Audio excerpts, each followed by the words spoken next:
Welcome to the Contractor School.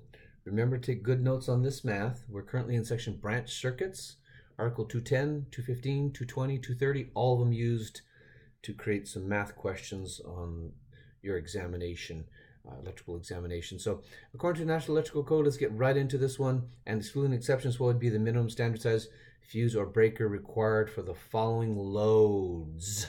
Well, it's just one type of load, right? We're talking about lights here. So I want to make sure we take a note on this. So let's go and turn here in our code book on this. 210.20. There's an article reference here. Let's go and turn there in our code books. 210.20. And A there. Okay, I'm going to go ahead and highlight it here. Put a box around it if you would. And notice, put a box around that. And then with your pen, put a pen. Once again, I'm actually on my page number 62. Okay, 210.20. And A is continuous and non-continuous loads, and you'll find the 125% there. I suggest you circle that with your pen. Okay, you can take small notes nowadays, in your code book, as long as they're real brief notes. So circle that 125%, and it is the rule of thumb, right? When it is a lighting circuit. So I do want you to put that in there, and that would be true in general, right? So let's go ahead and put in general, right? We got for continuous and non-continuous loads, and once again we were in Article 210.20a, right? As a rule of thumb, right? As a rule of thumb, for if it's continuous, right, we're going to multiply by 125% of the load in order to size, right, our conductors, and in some case our overcurrent protection. Okay, so put that little summary in there, right? Our conductors and our overcurrent protection, right? 125% if it's continuous. Now that would be true. In general, right? If we are talking about lighting. So let's just go ahead and put that bullet here. If we're talking about lighting, and also if we're talking about motors, right? Motor branch circuit conductors or feeders, right? We have that multiplier of 125%. So that's a pretty common thing to show up on the state examinations. Just make sure we're good on that. Okay. So in this particular question, we're looking to calculate the overcurrent protection for a bunch of lamps, right? So let's go ahead and put OCP, right? The overcurrent protection. That'll be our acronym, right? Overcurrent protection, right? For the lamps, let's go ahead and put lamps in there, right? Is going to be equal to the number of lamps, right, times the nameplate of the lamps times what? 125%, right? We just talked about it. 1.25, right? 1.25, right? That's where that comes from, right?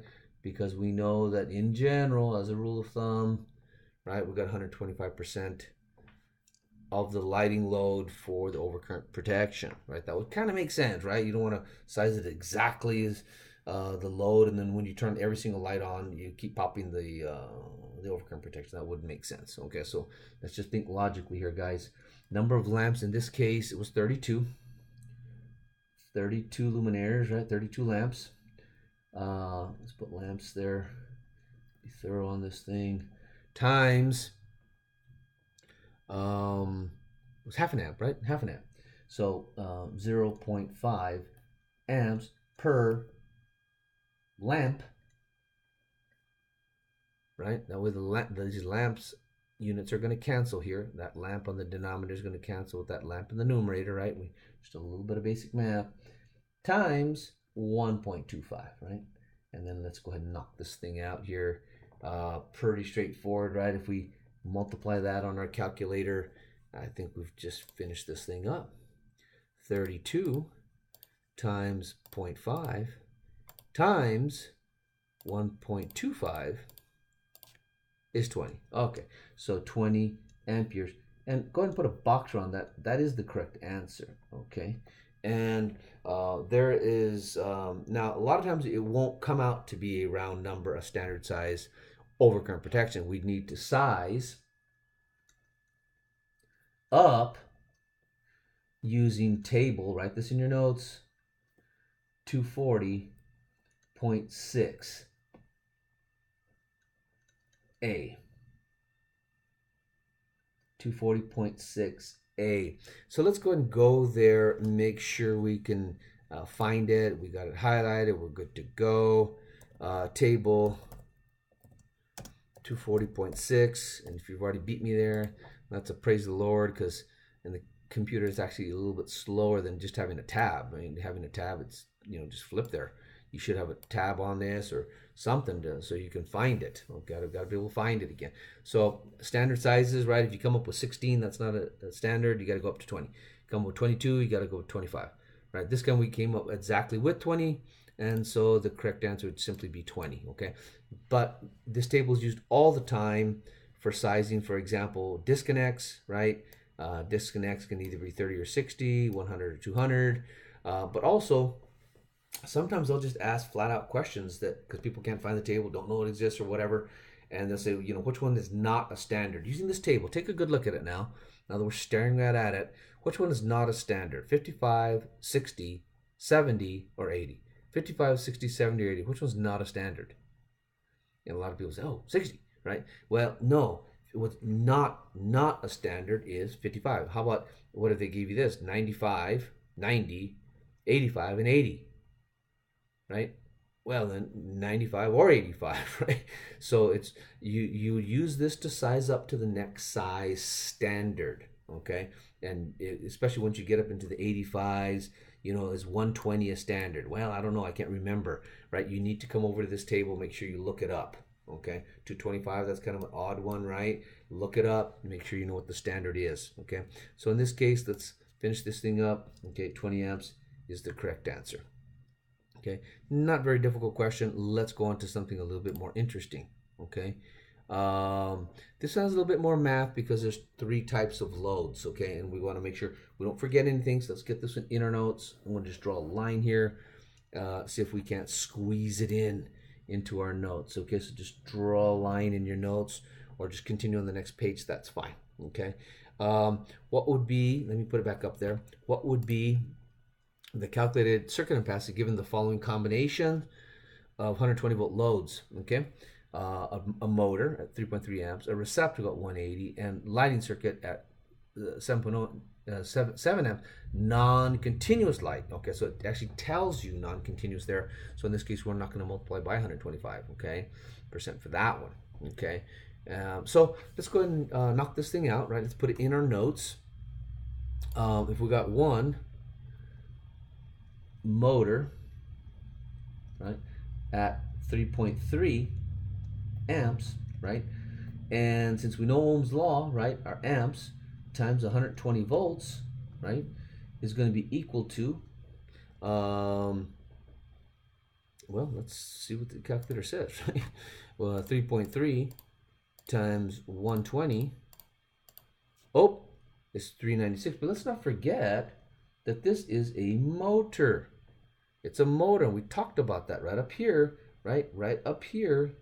Motors got to be times 125%, folks. When we're sizing the circuit ampacity, right? The conductors, when we're sizing the conductors, right? The ampacity of the wire, we got to multiply by 125% if it's a motor. So times 1.25, right? That's our rule of thumb, right? We got to remember that. That's 125% there, right? And that's in Article 230, I'm sorry, 430.6 or something like that. We'll go look it up a little bit later. But that 125% is very, very important. Let's not forget here in this particular question. And we multiply that thing out, it's probably going to be an odd number, right? 396 times 1.25.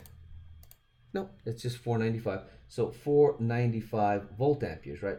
Watts. Okay. Next thing is we had one receptacle.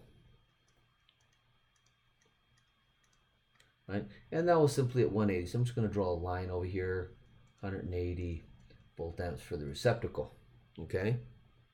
And then we also had one lighting circuit that was non-continuous. And I want you to put that in your notes, because later on you're going to say, why didn't we multiply by 125%? Why? Because of that. It's non-continuous, right? So we do not multiply by 125% in this case, right? We'd simply get the load of the lighting circuit, which was 7 amps, and then we multiply it by 120 volts, right? And if we were to multiply that out, let's make sure we got it right in our notes. 7 times 120 equals our 840. Okay, so we need to write that number down.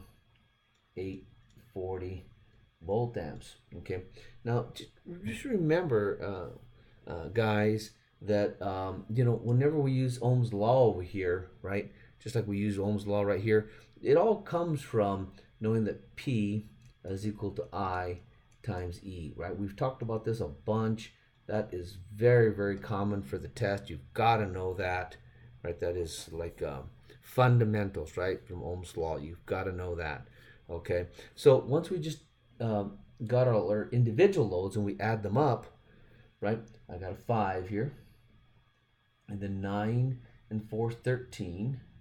Carry a 1, right? And we just add this thing up. So if, we just use basic math, we should be able to.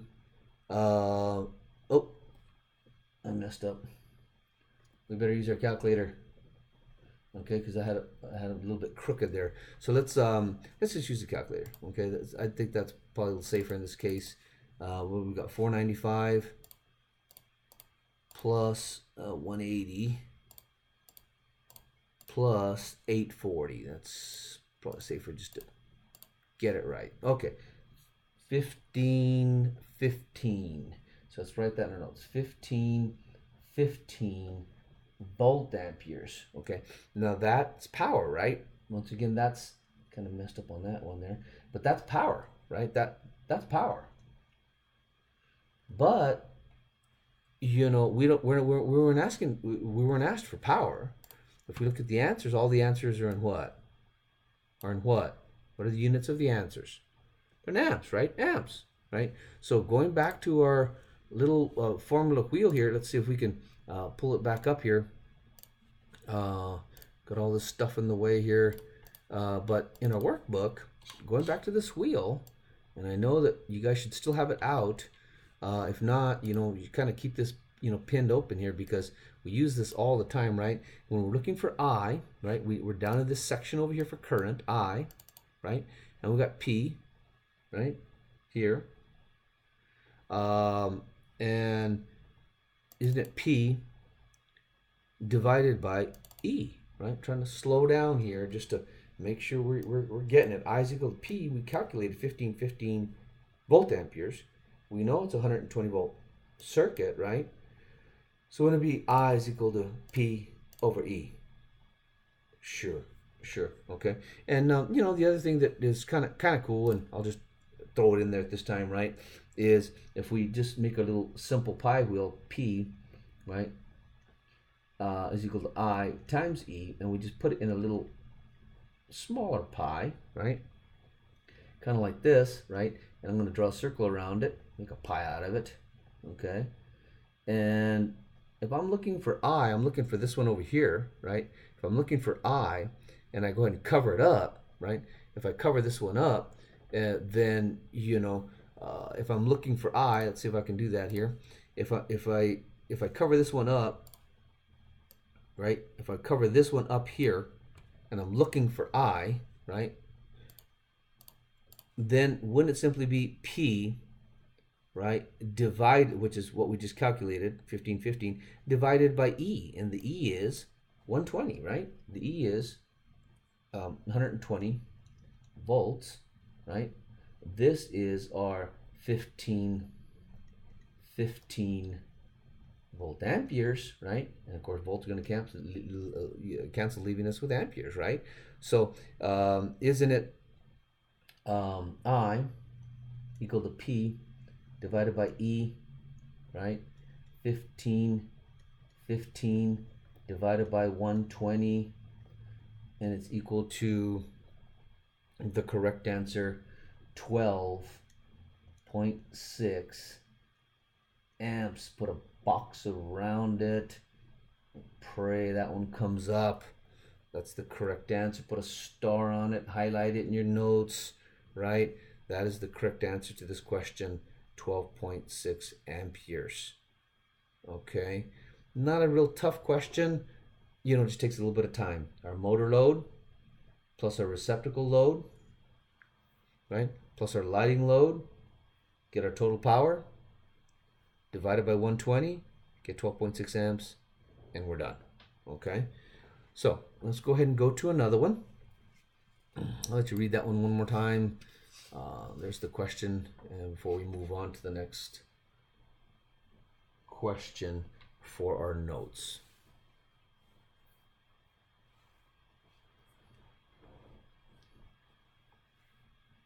Okay, so let's go and go on to the next question here, and it is lights again. Okay, so they're doing a lot on lights nowadays, a lot on motors, and a lot on conduit field. By the way, let's go ahead and take that little note, just so that we're real clear on this thing here. I'm going to go ahead and clear this page out, as I really want for you guys to understand these are big topics for them, right? They have a lot of questions calculation wise on number one. I think their heaviest hitter is motors, right? On the math, right? The biggies, right? We call them the biggies, right? Math, we got motors, and I don't think that math is very difficult for the motors, but nevertheless, it could be tricky when you add the theory of the NEC and the math together. It gets a little tricky. So motors are having a lot of calculations, and then they're doing a lot of lighting. So write this down: calculations, and a lot of conduit fill calculations.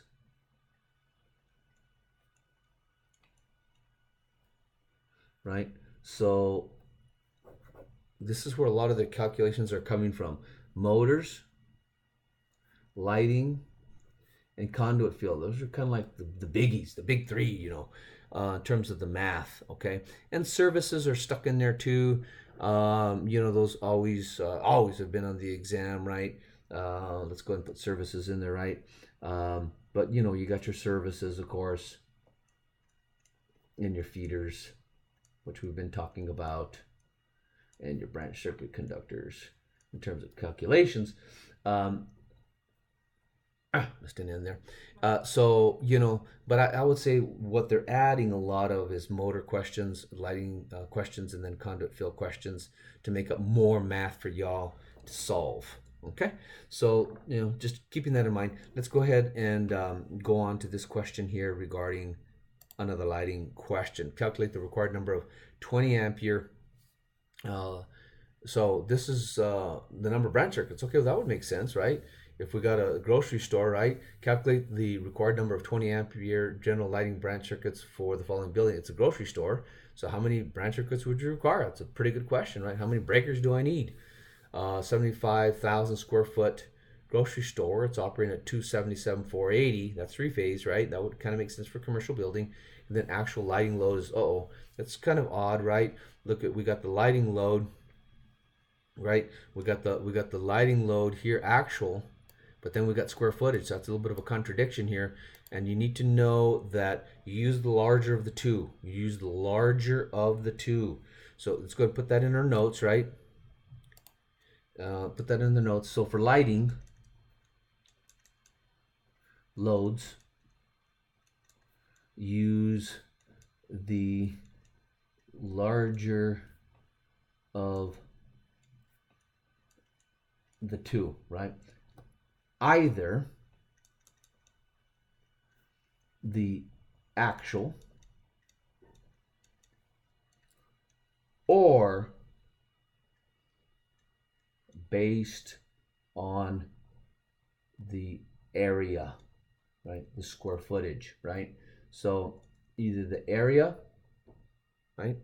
in square feet or the actual, right? Those are the two possibilities. In this case, let's go ahead and calculate it, right? It said that the area was 75,000 square feet, right? Well, if we multiply that for a grocery store times 3 volt amperes per square foot, we'd get, let's get a calculator out and make sure we got this one right. 75,000 times 3, 225. So 225,000 volt amps. Now, we just read the question, said that the area, so the area is 225,000 volt amperes, but the actual was 300,000 volt amps, right? So wouldn't we use this number? Well, sure, we use this one because this one's larger, right? The actual, right? So if we know that, okay, the other thing we can't forget, right, is that we got to remember to multiply this by 125%, right? Because it's a lighting load, right? And that's our rule of thumb, right? So wouldn't it be the 300,000 times 1.25 in our notes, right? And that comes out to 375,000. Make sure my math is right on that one, right? Let's pull up our calculator here. 300,000 times 1.25. Bingo. 375,000 volt amperes. Volt amperes. Well, if that's our total ampacity, right? And we got 20 amperes per circuit, right? Can't we just divide those two numbers? Sure, right? So our number of circuits, right, would be equal to 375,000 volt amps divided by 20 amps, and then we get some crazy number probably. Let's try it on our calculator.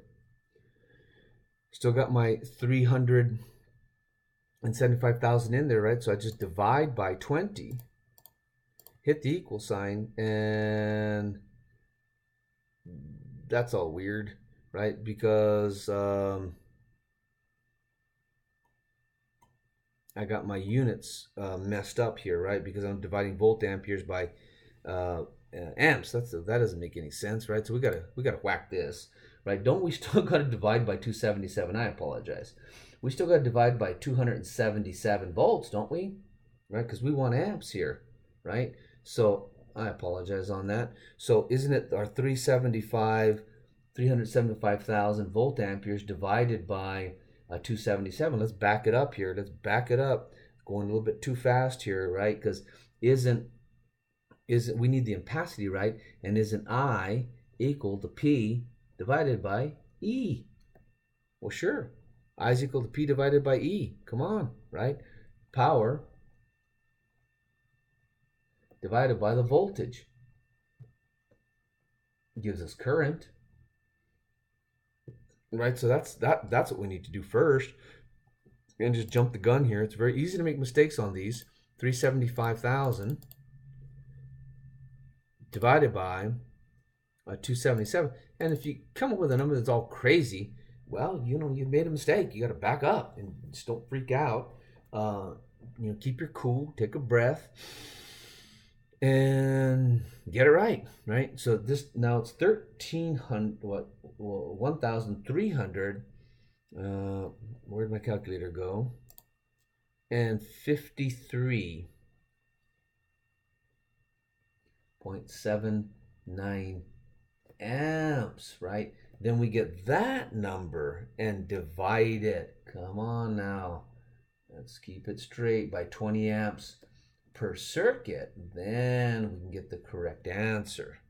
Okay, that's going to be a little bit more reasonable because I had some crazy number a minute ago, which doesn't surprise me. It happens all the time with math, right? You just forget a digit, hit the calculator too fast, whatever. So 1353.79 divided by 20, and bingo, 67.69 amps. Well, that's a weird number, right? But if we look at their answers, isn't it extremely close to 68? So in our notes, let's make sure we put here, size up to 68 circuits. Right, get that in your notes. That is a correct answer. Okay, let's see here. So that lighting load pretty much wraps it up. Now, as far as additional sections on lighting, let's see where we're at in the code book here. Okay, that's our standard ratings, and here in our workbook, I did mention on a previous session that a lot of the math that we've been talking about is in your workbook. So, not only do we need it for Ohm's law, but there's plenty of other examples in there as well. Okay, let's just hit one more real quick. Why not? From the workbook. Okay, not to throw everything off your table here. Just be careful not to knock things over here. But there is quite a bit of math in here, and all of it's important, you guys. All of it you should understand very clearly by the time you go take the test. We've been talking a lot about these issues, but just one more on Ohm's law. Why not? I want to go through question number. Well, where is it? There's one on that's a three-phase question. That's the one I want because we tend to have a hard time with those. Yeah, let's work this one. Number 10 from the workbook. Why not? Switching to the workbook just quickly because there it is a lot of value in going through this math. What's the size of the secondary current of a 75 kW transformer given a three-phase? 480 volt primary and a three-phase secondary. So talking about secondary current, and there's the secondary voltage. So not too hard, right? So in our notes, let's go ahead and put this one in there. In our notes, boy, I got a mess on that one. Let me clear that out of there. In our notes from the workbook, if we got 75,000, right? Let's take another quick look at that thing. If we got 75,000, that's our power, and our voltage is down here. We should be able to knock that one out using Ohm's law, right? Because we know that power, right? And let's put this in our notes. Power is equal to, is equal to 75,000. And let's put watts there, right? We know that the voltage, E, right, is equal to, let's take another look at that. I'm pretty sure it was three-phase, right?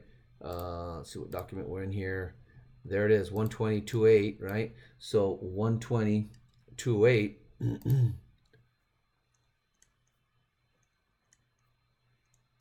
right? So it's just Ohm's law, right? Remember, I is equal to P divided by E times the square root of 3. Remember that one? Sure we do, right? So wouldn't it be 75,000 here? This number here is the 208, and this number here is our 1.732. So just to show you a little different technique, right, that we haven't really used yet. And if you get it, great. If not, you can calculate the other way by multiplying E, the 208 times the square root of 3. But the other way to do it is just get our 75,000 and divide by 208 and then divide that number again by 1.732. Let's not do it that way. Everyone seems to get confused on that. Let's just go 208 times 1.732, 360.25. So let's write that down in there.